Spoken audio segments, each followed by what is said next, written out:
The static crackled through the radio at 03:47 hours on August 23, 1944. "It's Paris, Brent!" The voice was unmistakable, even through the distorted transmission. Hitler himself was calling from his Wolf's Lair headquarters, demanding to know if Paris was burning. On the other end of the line, sitting in his command post at the Hotel Meurice, General Dietrich von Choltitz stared out at the City of Light through blackout curtains. Behind him lay detailed demolition plans for every bridge, every monument, every cathedral. The Eiffel Tower was wired with explosives. Notre Dame Cathedral had charges placed at its foundations. The Louvre sat ready to become rubble. Hitler's direct orders were clear: Reach Paris must not fall into enemy hands except as complete ruins. Von Choltitz had built his reputation on following such orders without question. In Sevastopol, in Rotterdam, he had earned the nickname the Destroyer of Cities. But as dawn broke over the Seine that morning, something had changed in the mind of this Prussian general. The telephone receiver trembled in his hand as he prepared to give an answer that would either save or damn one of the world's greatest cities. What he said next would defy every principle of military obedience he had sworn to uphold, and transform him from Hitler's trusted executioner into the man who would risk everything to save his enemies. This video examines published sources for educational purposes. Interpretations are attributed, no claims. Before we uncover today's secret are asserted as fact without citation. From the pages of military history, if you enjoy exploring the hidden stories, decisive battles, and overlooked moments that shaped our world, please take a moment to like this video and subscribe for more untold wartime histories. And let me know in the comments where you're watching from. I'm always amazed how these memories of the past connect us across so many corners of the world. The story of German soldiers who defied Hitler to save their enemies represents one of the most complex and morally challenging chapters of World War II. These weren't the celebrated resistance fighters we often hear about, but career military officers who found themselves torn between oath, conscience, and humanity in the crucible of total war. Their decisions reveal the extraordinary circumstances that could transform loyalty into betrayal, obedience into rebellion, and enemies into the very people they chose to protect. General Dietrich von Choltitz arrived in Paris on August 7, 1944, carrying credentials that should have terrified every Parisian. Born in 1894 to a Prussian military family, he had spent his entire career following orders without question. According to his own memoirs, published in 1951. From Sevastopol to Paris, a soldier among soldiers, von Choltitz had previously overseen the destruction of cities across the Eastern Front. His methodology was systematic and brutal. When German forces could no longer hold a position, von Choltitz implemented scorched earth tactics that left nothing but ruins for advancing enemies. The appointment as military governor of Paris represented the culmination of his reputation. Hitler personally selected him because he needed someone who would execute the most devastating order of his entire war: the complete obliteration of Paris. According to transcripts from the August 8th meeting at the Wolf's Lair, Hitler was explicit in his instructions. The city represented more than military value. It embodied French culture, European civilization, and everything the Nazi regime sought to either control or destroy. Records from the German Federal Archives indicate that Hitler's cable to von Choltitz on August 23rd contained no ambiguity. The city must not fall into the enemy's hands except lying in complete rubble. This wasn't merely a strategic withdrawal. It was cultural annihilation on an unprecedented scale. Every bridge across the Seine was to be destroyed. The Eiffel Tower, Notre Dame, the Louvre, the Arc de Triomphe, all were marked for demolition. Even the city's water and electrical systems were to be permanently disabled. What makes von Choltitz's eventual decision so remarkable is understanding the man who made it. Military historians describe him as the epitome of Prussian military discipline.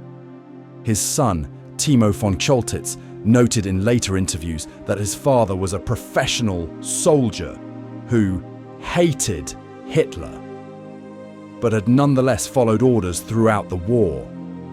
The question that haunted von Choltitz in those final days of August 1944 was not whether he could destroy Paris. He had the resources and expertise, but whether he should. The transformation began with what von Choltitz later described as a growing awareness of Hitler's mental state. During their final meeting, the general observed behavior that convinced him terror half food lost touch with reality. Hitler's demands were no longer military strategies, but the ravings of a man determined to drag civilization down with his failing regime. According to captured transcripts from October 1944, von Choltitz reflected on this realization. "We all share the guilt. We went along with everything, and we half took the Nazis seriously, instead of saying to hell with you and your stupid nonsense." But personal revelation alone doesn't explain such a dramatic reversal. Military analysts suggest that von Choltitz also recognized the complete military futility of destroying Paris. The city's destruction would not halt the Allied advance or provide any strategic advantage. It would simply represent destruction for destruction's sake, a final act of spite that would accomplish nothing except the loss of irreplaceable cultural treasures. The general's growing affection for Paris itself played a crucial role. Unlike the Eastern Front cities he had previously destroyed, Paris was a place where Choltitz had one time to walk the streets, observe the architecture, and understand what would be lost. His memoirs describe developing an appreciation for the city's beauty and historical significance that made the prospect of its destruction increasingly unconscionable. As Allied forces closed in on Paris, von Choltitz faced a decision that would define not only his legacy, but potentially culture the fate of Europeans were in. The Explos place. His engineers had completed their preparations. The demolition could begin with a single command. Yet, with each passing hour, the general found himself increasingly unable to give that order. The complexity of his position cannot be understated. Defying Hitler's direct order constituted treason punishable by death, not only for von Choltitz, but potentially for his family as well. The Nazi regime had made examples of Generals D, even who show minor insubordination. D complete obedience of such a significant order would certainly result in execution if discovered before the war's end. Meanwhile, the approaching Allied forces represented another form of enemy. Von Choltitz had spent years fighting against American, British, and French forces. The idea of surrendering to them, of preserving Paris for their occupation, violated every principle of his military training and national loyalty. He was being asked to choose between destroying a city he had grown to love and saving it for enemies he had sworn to defeat. The psychological pressure intensified as reports reached him of Hitler's increasingly erratic behavior. Other German commanders were receiving similarly destructive orders throughout occupied Europe. The pattern suggested a leadership that had abandoned any pretense of military logic in favor of pure vindictiveness. Von Choltitz began to understand that he was not serving Germany's interests, but rather the personal obsessions of a leader who had lost sight of anything beyond his own survival. French resistance forces complicated the situation further. Their activities in Paris were increasing as Allied forces approached, creating additional pressure for von Choltitz to act decisively. Some of his officers advocated for immediate implementation of Hitler's destruction orders to deny the city to both the Allies and the resistance. Others suggested negotiating some form of limited surrender that might preserve German forces while avoiding total destruction. Historical records indicate that von Choltitz spent sleepless nights during this period, walking through Paris and contemplating the magnitude of his decision. The weight of history pressed upon him as he realized that his choice would echo through centuries. Would he be remembered as the man who preserved one of the world's great cities, or as the destroyer who eliminated irreplaceable cultural treasures in service to a failing regime? The general's military experience informed his understanding of the war's trajectory. By August 1944, even the most optimistic German assessments recognized that victory was impossible. The question was no longer whether Germany would lose, but how much destruction would accompany that defeat. Von Choltitz began to see the preservation of Paris not as betrayal of Germany, but as preservation of European civilization for a post-war world that Germany would somehow need to rejoin. As the decisive moment approached, von Choltitz found himself transformed from Hitler's trusted destroyer into something unprecedented, a German general preparing to save his enemy's prize. The telephone calls from Hitler's headquarters grew more frequent and more demanding. The explosives remained in place, awaiting only the command to detonate. And in the streets of Paris, millions of people went about their daily lives, unaware that their fate rested in the hands of a Prussian general who was about to make the most consequential decision of his military career. The stage was set for an act of defiance that would preserve one of the world's greatest cities while destroying the career and reputation of the man who chose humanity over orders. What happened next would prove that even in the darkest chapters of human conflict, individual conscience could triumph over systematic destruction, and enemies could become the very people most deserving of protection. The morning air in Paris carried an unusual tension on August 24, 1944. Swedish consul Raoul Nordling had been walking the empty corridors of power since before dawn, his diplomatic credentials providing access to conversations that could determine the fate of millions. In his briefcase lay a document that represented perhaps the most audacious negotiation attempt of the entire war. As he approached the Hotel Meurice for his final meeting with General von Choltitz, Nordling understood that he was about to witness either the salvation or destruction of Western civilization's crown jewel. The consul had spent days building a bridge between two worlds that seemed impossible to connect. On one side stood a Prussian general bound by oath to execute Hitler's most destructive order. On the other waited Allied commanders who had no reason to trust the word of any German officer. Between them lay 4 million Parisians whose fate would be decided in the next few hours by men who had been killing each other for 5 years. What Nordling had discovered in his conversations with von Choltitz was a military mind in profound crisis. The general's carefully constructed worldview was collapsing under the weight of impossible orders and growing awareness of his regime's true nature. According to diplomatic records preserved in Swedish archives, von Choltitz had begun questioning not just Hitler's sanity, but the entire moral foundation of the war he had fought with such dedication. The negotiations took place in an atmosphere of surreal normalcy. Outside the hotel windows, Parisians went about their morning routines, unaware that explosive charges beneath their feet could reduce their city to rubble within hours. Von Choltitz's staff continued their preparations for destruction, while their commander engaged in discussions that could render all their work meaningless. The juxtaposition created a tension that participants later described as almost unbearable. Nordling's approach proved masterful in its understanding of military psychology. Rather than appealing to von Choltitz's compassion for enemy civilians, he focused on the general's professional reputation and Germany's future. The consoled that destroying Argue Paris would serve no military purpose while permanently staining von Choltitz's legacy and Germany's relationship with the civilized world. These arguments resonated with a career officer who had begun to see beyond the immediate demands of the war to its eventual aftermath. The most crucial element of Nordling's negotiation concerned the treatment of German remaining forces in Paris. Von Choltitz faced the prospect, ordering of either his to fight men to the death in a hopeless battle, or arranging their surrender in a way that preserved their honor and lives. The consul proposed a framework that would allow German forces to withdraw or surrender without the stigma of complete capitulation, providing von Choltitz with a face-saving alternative to total destruction. Military historians note that von Choltitz's position during these negotiations was extraordinarily precarious. Communication intercepts indicate that Nazi intelligence services were monitoring all traffic from Paris, searching for any sign of defeatism or trias contactism with the enemy.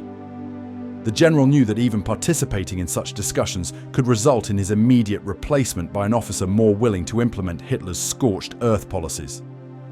The psychological transformation of von Choltitz during this period represents one of the war's most dramatic examples of moral awakening under extreme pressure. Intelligence reports suggest that he had begun viewing Hitler's orders not as military strategy, but as the demands of a leader who had lost all connection to rational warfare.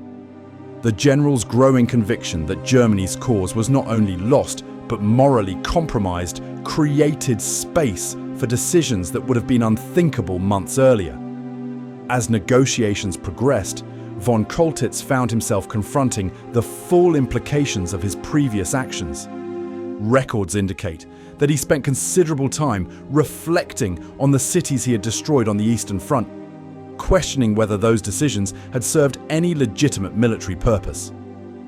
This introspection contributed to his determination that Paris would not suffer the same fate, regardless of personal consequences. The involvement of French resistance forces added another layer of complexity to the unfolding situation. Intelligence networks had informed resistance leaders that negotiations were underway, creating pressure for immediate action before German reinforcements could arrive. Von Choltitz faced the prospect of urban warfare that would devastate Paris, even without deliberate destruction, making the success of diplomatic solutions increasingly urgent. Allied commanders approaching Paris remained deeply skeptical of any German overtures. Military doctrine emphasized that enemy offers of negotiation were typically attempts to buy time for reinforcement or repositioning. The possibility that a German general might genuinely intend to preserve Paris for humanitarian reasons seemed so unlikely that many Allied officers dismissed it as elaborate deception. The technical aspects of dismantling the destruction preparations proved as challenging as the diplomatic negotiations. Von Choltitz's engineers had spent weeks placing explosives with typical German precision and thoroughness. Reversing this process required not only countermanding orders, but also ensuring that subordinate officers would comply with directives that directly contradicted their original instructions. Some military historians suggest that von Choltitz faced potential mutiny from officers who viewed any deviation from Hitler's orders as treason, worthy of immediate action. Communication with Berlin became increasingly dangerous as the general's true intentions became clearer to his superiors. Intercepted messages indicate growing suspicion from Nazi leadership about von Choltitz's commitment to executing the destruction orders. The general found himself in the impossible position of maintaining the pretense of loyal compliance, while secretly working to prevent the very actions he was ordered to implement. The role of timing proved crucial in the success of von Choltitz's eventual decision. Allied forces were advancing so rapidly that any delay in implementing destruction orders would soon make them impossible to execute. This created a narrow window during which the general could choose preservation over destruction without completely exposing his defiance to Nazi authorities who might still have time to replace him. Personal factors also influenced von Choltitz's transformation during this critical period. Letters discovered decades later reveal his growing concern about how history would judge his actions and what kind of world his children would inherit. The general began to see the preservation of Paris not as betrayal of Germany, but as contribution to a European civilization that would need to survive beyond the current conflict. Intelligence reports from the period indicate that von Choltitz also faced pressure from unexpected sources his own command within structure. Some officers had developed their own reservations about the destruction orders, viewing them as militarily pointless and potentially war crimes that could result in post-war prosecution. These internal doubts provided the general with allies he might not have anticipated when first considering defiance of Hitler's commands. The final negotiations took place against a backdrop of increasing urgency as Allied forces approached the city outskirts. Artillery could be heard in the distance, and reconnaissance reports indicated that American and Free French forces would reach Paris within hours. Von Choltitz faced the reality that his decision could no longer be delayed, and that whatever choice he made would irrevocably determine both his legacy and the fate of one of the world's great cities. The decision crystallized at 13:47 hours on August 25, 1944. General von Choltitz stood in his command room, staring at the detonation controls that could erase centuries of human achievement in minutes. Through the windows of the Hôtel Meurice, he could see French civilians moving through the streets below, unaware that their lives hung in the balance of one man's conscience. His aide-de-camp waited for orders, finger poised over the communication system that would relay destruction commands to demolition teams positioned throughout the city. Instead of issuing those orders, von Choltitz did something that military historians still struggle to fully comprehend. He began systematically countermanding every preparation for Paris's destruction. According to military records preserved in the German Federal Archives, von Choltitz's first action was to recall the demolition teams from Notre Dame Cathedral. His justification to subordinates was tactical, claiming the explosions would alert Allied forces to German positions. But intercepted communications reveal his true motivation. He could not bring himself to destroy what he privately called the soul of European Christianity. This decision marked the point of no return in his transformation from Hitler's executioner to Paris's unlikely protector. The general's methodology in reversing the destruction orders demonstrated the same systematic precision he had once applied to carrying them out. Engineer units received revised instructions disguised as tactical repositioning. Explosive charges were relocated under the pretense of creating more effective defensive positions. Communication lines to Berlin were quietly severed, officially due to Allied interference, but actually to prevent new orders from reaching his command. Each action increased his vulnerability to discovery while decreasing the likelihood that Paris could be destroyed even if replacement commanders arrived. Lieutenant Colonel Hans S.B. Testified, serving as von Choltitz's operations officer, later that the general's behavior during this period bordered on the supernatural. According to post-war interviews, von Choltitz seemed to draw strength from his decision rather than experiencing the anxiety expected from such massive insubordination. Speidel noted that the general appeared more confident and decisive after choosing defiance than he had while following Hitler's orders, suggesting that moral clarity had replaced the psychological burden of implementing unconscionable commands. The technical challenges of preserving Paris extended beyond simply not detonating explosives. Von Choltitz needed to prevent other German units from implementing destruction orders independently. Intelligence reports indicate that SS units in the city had received parallel instructions to destroy key infrastructure if regular army forces failed to act. The general found himself in the extraordinary position of using Wehrmacht forces to protect Parisian targets from other German units, creating a shadow conflict within the occupation forces themselves. Communication with approaching Allied forces required delicate navigation of military protocols that had no precedent for such circumstances. Von Choltitz could not simply announce his intentions without risking immediate replacement by Nazi authorities who still maintained contact with some units in Paris. Instead, he relied on intermediaries like Consul Nordling to convey his willingness to negotiate while maintaining plausible deniability should Berlin discover the communications.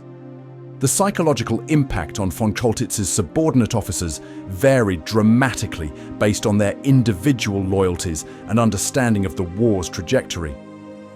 Some embraced the opportunity to avoid meaningless destruction, while others viewed any deviation from orders as betrayal worthy of resistance. Military historians suggest that von Choltitz's success in maintaining unit cohesion during this period demonstrated exceptional leadership skills applied to an unprecedented moral crisis. French resistance forces initially viewed German overtures with deep suspicion, assuming them to be elaborate traps designed to expose resistance networks or delay Allied advances. Intelligence reports from the period show that resistance leaders required substantial convincing before accepting that a German general might genuinely intend to preserve rather than destroy their city. This skepticism proved justified given previous German deception operations, but it also complicated negotiations during the critical final hours. The role of timing in von Choltitz's success cannot be overstated. Allied forces were advancing so rapidly that any delay in destruction orders created irreversible momentum toward preservation. Historical analysis suggests that the general understood this dynamic and used it to his advantage, allowing time pressure to make his defiance increasingly difficult to reverse. Each passing hour reduced the likelihood that replacement commanders could arrive in time to implement the original destruction plans. Von Choltitz's personal transformation during these crucial days reflected broader changes occurring within the German military leadership as the war's outcome became undeniable. Intelligence intercepts reveal growing numbers of German officers questioning orders that served no military purpose while guaranteeing post-war prosecution for war crimes.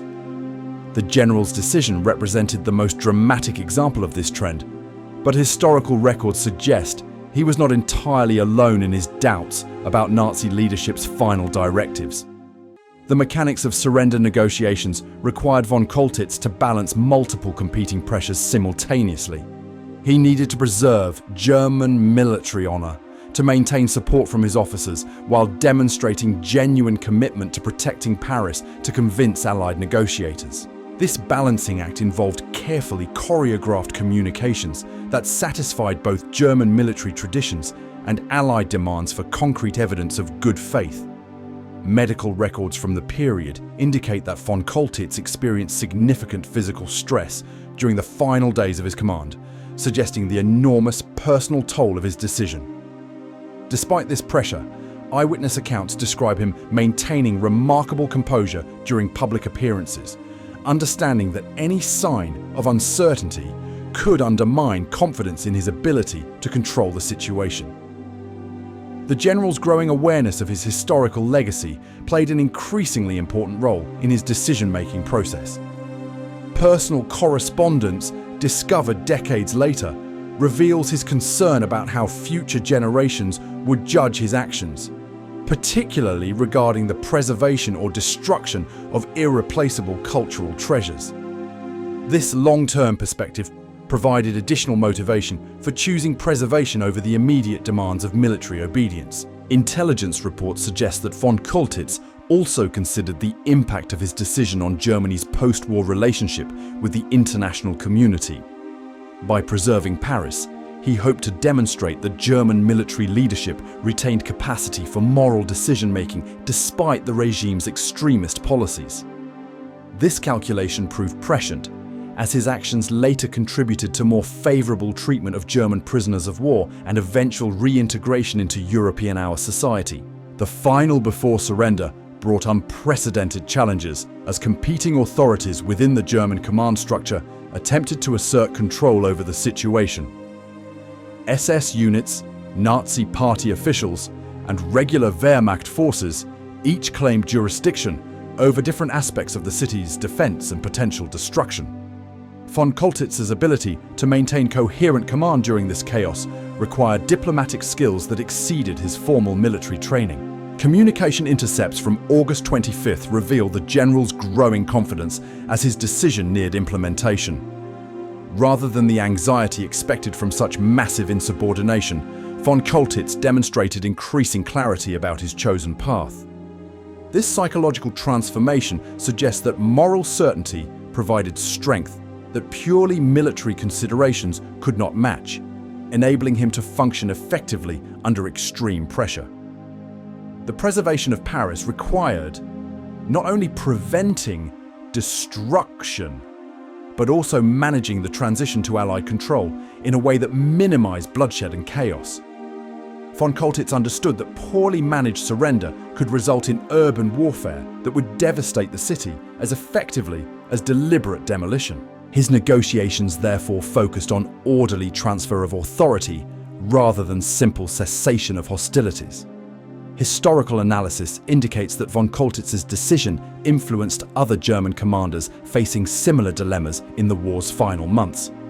Word of his successful defiance, despite initial Nazi condemnation, encouraged other officers to consider humanitarian factors in their own impossible choices.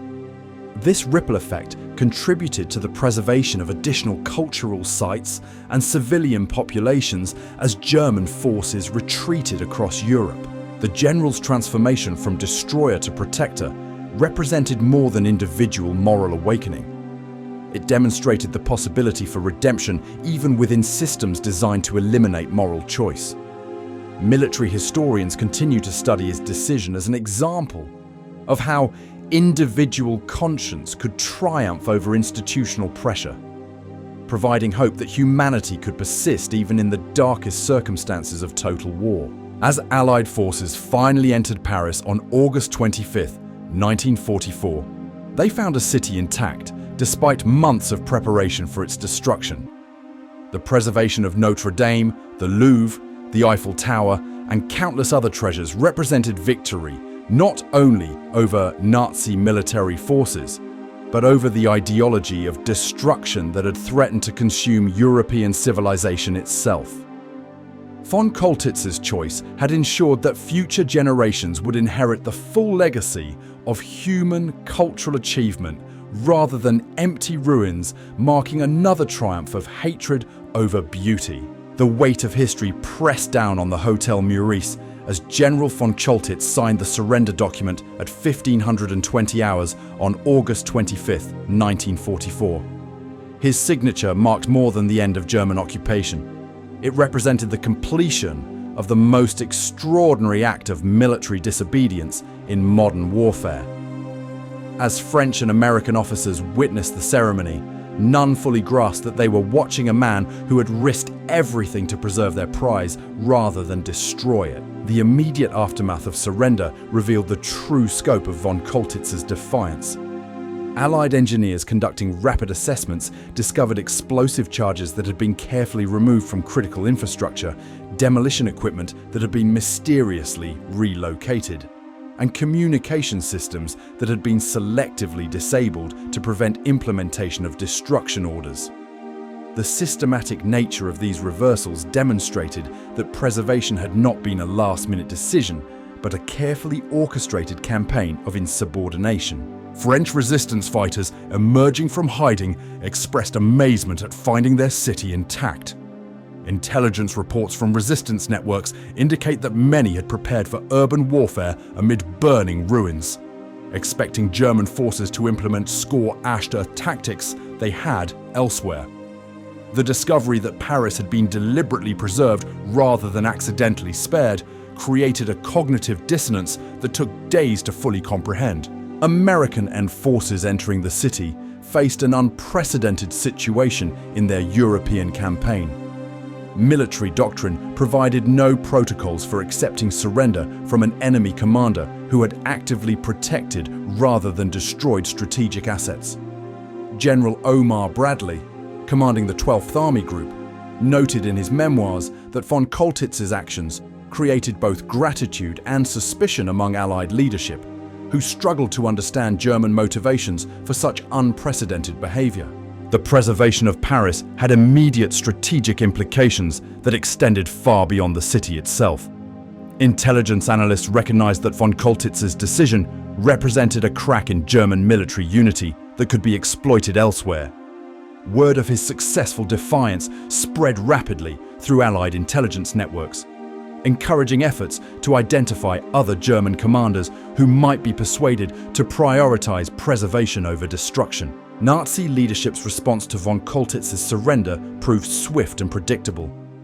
Within confirmation hours of receiving that Paris remained intact, Hitler ordered the general's immediate arrest and execution for treason. However, the collapse of German communication networks and the rapid Allied advance made implementation impossible. Von Choltitz had timed his defiance perfectly, placing himself beyond Nazi retribution through the very success of his insubordination. The psychological impact on remaining German forces throughout occupied Europe proved profound and immediate. Military historians document numerous instances of German commanders questioning destruction orders in the weeks following the Paris surrender. Von Choltitz had demonstrated that defiance was possible without automatic doom, encouraging others to consider humanitarian factors in their own impossible choices. Intelligence intercepts from August, late anxiety 1944 reveal growing among Nazi leadership about the reliability of field commanders. The successful preservation of Paris, despite direct orders from Hitler, suggested that military discipline was breaking down at the highest levels. This concern led to increased political surveillance of Wehrmacht officers, further eroding trust between Nazi authorities and military professionals. The cultural significance of preserving Paris resonated far beyond immediate military considerations. Art historians and cultural preservationists recognized that von Choltitz's decision had saved irreplaceable treasures that represented centuries of human achievement. The intact survival of the Louvre, Notre Dame, and countless other monuments provided post-war Europe with symbols of continuity amid widespread destruction. International reaction to the Paris preservation varied significantly based on national perspectives and wartime experiences. British officials, having endured the London Blitz, expressed surprise that a German general would voluntarily spare an enemy city. Soviet representatives, witnessing systematic destruction on the Eastern Front, viewed von Choltitz's actions with deep skepticism, suspecting ulterior motives rather than genuine humanitarian concern. The general's treatment by Allied authorities reflected this complex international response. Rather than imprisonment as a war criminal, von Choltitz received relatively comfortable detention while authorities investigated his wartime actions. Intelligence officers spent months interviewing him, attempting to understand the psychological transformation that had led to such unprecedented defiance of Nazi orders. Documentation discovered in the weeks following liberation of Germany revealed the full extent preparation for Paris's destruction. Engineering reports detailed plans for demolishing every major bridge, monument, and cultural site in the city. The comprehensive nature of these preparations made Vonsel, even Choltitz's rever, more remarkable, demonstrating the enormous personal risk he had accepted in choosing preservation over orders. The impact on civilian morale throughout occupied Europe proved immediate and significant. Resistance networks spread word of the Paris preservation as evidence that German military leadership was beginning to prioritize humanity over ideology. This narrative, whether entirely accurate or not, provided hope to populations throughout Nazi-occupied territory who faced their own threats of scorched earth destruction. Military analysts studying von Choltitz's decision identified several factors that enabled his successful defiance. The rapid Allied advance created time pressure that made replacement difficult. The general's established reputation provided initial credibility with subordinates. Most importantly, the obviously military futility of destroying Paris made humanitarian arguments more persuasive to officers already questioning Nazi leadership. The preservation of Paris influenced Allied planning for the remainder of the European campaign. Intelligence services developed new approaches for communicating with German commanders who might be willing to prioritize preservation over destruction. These efforts proved successful in several subsequent operations, saving additional cultural sites and civilian populations from unnecessary devastation. Post-war interviews with von Choltitz's subordinate officers revealed the complexity of implementing his preservation orders without triggering mutiny or Nazi intervention. Many officers had privately questioned the destruction commands but lacked authority to act independently.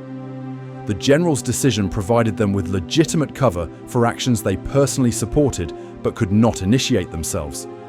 The speed with which demolition preparations were reversed demonstrated the efficiency possible when military expertise was applied to preservation rather than destruction. Engineering units that had spent weeks placing explosives dismantled their work in hours, once given clear orders from trusted leadership. This rapid reversal prevented any possibility that destruction could be implemented even if replacement commanders arrived. Intelligence reports from the immediate post-liberation period document the careful investigation Allied authorities conducted into von Choltitz's wartime record. While his preservation of Paris earned gratitude, his previous actions on the Eastern Front raised questions about war crimes that required thorough examination. This investigation process influenced how other German generals would be treated in similar circumstances. The cultural impact of preserving Paris extended far beyond the immediate wartime context. Art historians recognize that von Choltitz's decision had prevented a cultural catastrophe comparable to the destruction of the Library of Alexandria. The survival of Parisian treasures provided post-war Europe with irreplaceable resources for reconstruction and cultural renewal. French civilian reactions about to learning von Choltitz's role in preserving their city proved complex and emotionally charged. Many struggled to reconcile gratitude for preservation with hatred for the occupation itself. This psychological complexity reflected broader challenges that Europeans would face in processing the war's moral ambiguities and unexpected acts of humanity amid systematic brutality. The general's personal transformation during his final days in Paris became a subject of intense psychological study among military historians. His evolution from Hitler's trusted destroyer to the savior of European culture represented one of the war's most dramatic examples of individual, moral awakening under extreme pressure. This transformation provided hope that human conscience could triumph over institutional evil, even in the darkest circumstances. The preservation of Paris through von Choltitz's defiance ultimately demonstrated that individual choices could alter the course of history, even within totalitarian systems designed to eliminate moral agency. His decision proved that conscience could overcome indoctrination, humanity could triumph over ideology, and enemies could become the very people most deserving of protection. The intact beauty of Paris today stands as permanent testimony to the power of one man's choice to save rather than destroy, to protect rather than punish, and to preserve civilization's treasures for generations yet to come. The legacy of General Dietrich, far beyond the preservation-rich von Choltitz, extends of a single city. His story illuminates the eternal tension between obedience and conscience, between loyalty and humanity, that courage defines moral in the darkest hours of human conflict. Through his choice to defy Hitler and save enemies he proved that even in total war, the human spirit could choose creation over destruction, hope over despair, and love over hatred. Today, as millions of visitors walk through the Louvre, photograph the Eiffel Tower, and worship in Notre Dame Cathedral, they unknowingly experience the legacy of one man's impossible choice. General Dietrich von Choltitz died in 1966, largely forgotten by history, his gravestone bearing no mention of the city he saved. Yet every intact bridge across the Seine, every undamaged monument, every preserved treasure stands as testimony to the moment when my conscience conquered command. The story of von Choltitz reveals an uncomfortable truth about warfare that military historians continue to grapple with decades later. Evil systems depend not on monsters, but on ordinary people following orders without question. The general's transformation from destroyer to protector proves that individual moral choice remains possible even within the most totalitarian structures, even when the cost appears insurmountable. His decision rippled far beyond Paris itself. Other German commanders facing similar destruction orders in the war's final months drew inspiration from his successful defiance, contributing to the preservation of cultural sites and civilian populations across Europe. The crack in Nazi military unity that began with one general's refusal to burn Paris helped hasten the collapse of a regime built on absolute obedience. Perhaps most remarkably, von Choltitz achieved something military strategists thought impossible. He simultaneously saved his enemies and redeemed his own legacy, proving that victory in war need not require the destruction of what makes civilization worth defending. In choosing preservation over punishment, humanity over hatred, he demonstrated that even in humanity's darkest hours, individual conscience could illuminate a path toward redemption. The next time you see images of Paris in all its preserved beauty, remember that its survival was not inevitable.